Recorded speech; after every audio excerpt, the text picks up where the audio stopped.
Hello guys, வணக்கம் and welcome back to the film of the YouTube channel.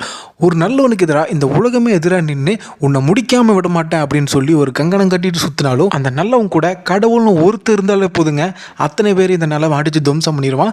அப்படிப்பட்ட ஒரு சம்பவம் தான் தமிழ்நாட்டில் இப்போ நடந்துகிட்டு இருக்குது. நம்ம விஜயண்ணா சிஎம்மா பதவியத்திலிருந்து இதோட 3 மாதம் ஆச்சு. இந்த 3 மாதமே தமிழ்நாடு ஒரே பரபரப்பான சூழ்நிலையாக தான் இருக்குதுங்க.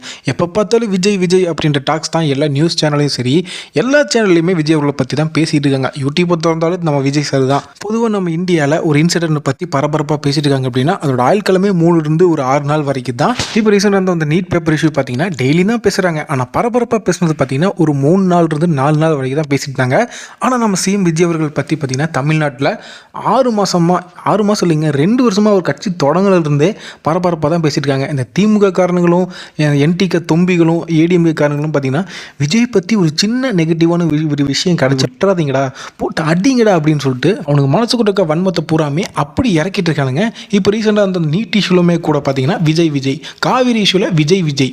ஏன்டா 60 வருஷத்தில் நீங்கள் பண்ணாத பிடுங்காததை இவர் எப்படி 60 நாளில் பண்ண முடியும்? இப்படி இவனுங்க மானங்கட்டத்தனமாக கிடைக்கிற விஷயத்தெல்லாம் அரசியல் பண்ணுறாங்களே விஜய்க்கு எதிராக அப்படின்ற ஒரு கடுப்பில் தான் கடவுளே இவங்களுக்கு செருப்பால் அடிக்கிற மாதிரி தமிழ்நாட்டுக்கு தண்ணியே திறக்க மாட்டேன் அப்படின்னு சொல்லிட்டு இருந்த கர்நாடக அரசுக்கு அந்த காவிரி டேமில் நீர்மட்டத்தை உயர வச்சு இப்போ டேமை திறக்க முட்டா கர்நாடகாவும் பெங்களூரும் தண்ணியில் மூழ்கி போயிடும் அப்படின்ற பயத்தில் தமிழ்நாட்டுக்கு டேமை திறக்க வச்சாரு கடவுள். இதெல்லாம் கடவுளால் நடக்குதா இல்லை தற்செயலாக நடக்குதா அப்படின்லாம் தெரியலைங்க. ஆனால் விஜய் அவருக்கு நடக்கிற ஒவ்வொரு விஷயமே பார்த்தீங்கன்னா இந்த இயற்கையும் பிரபஞ்சமும் சேர்த்து இவருக்கு ஏதோ ஒரு நல்ல விஷயம் பண்ணிக்கிட்டே இருக்குது அப்படின்ற மாதிரி தான் தோணுதுங்க. ஒரு நல்லவனுக்கு மட்டும்தான் அவன் படுற கஷ்டத்தை பார்த்து பிரபஞ்சமே இறங்கி உதவி பண்ணும். ஒரு காட் கிஃப்டட் சைல்டை நம்ம ஸ்டேட்டுக்கு சிஎம்மாக தேர்ந்தெடுத்திருக்கோம் அப்படின்னு நினைக்கும் போது பெருமையாக இருக்குங்க.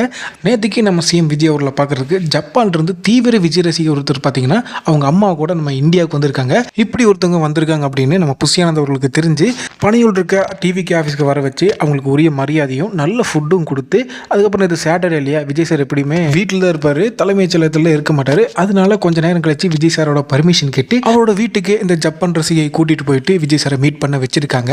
நம்ம சிஎம் சாரை பார்த்த உடனே இந்த பொண்ணு சந்தோஷத்தில் அப்படி குதிக்குதாமாங்க. கண்ணத்தை பிடிச்சி கிள்றது, அவர் படத்தில் வர டைலாக்ஸை அவர்கிட்டே பேசி காட்டுறது அப்படின்னு நிறைய கியூட்டான மூமெண்ட்ஸ் நேற்றுக்கு அந்த இடத்துல நடந்திருக்கு. இந்த விஷயத்த கூட ஒரு சில கேடுகட்ட கேவலவாதிங்க தப்பாக தான் பார்ப்பாங்க, தப்பாக தான் பேசுவானுங்க. எண்ணம் போல் வாழ்க்கை, எண்ணம் போல் தான் வாழ்க்கை அப்படின்னு நம்ம தனுஷர் சொல்கிற மாதிரி அவனுங்க எண்ணம் மாதிரி தாங்க அவனோட முடிவும் அமையும்.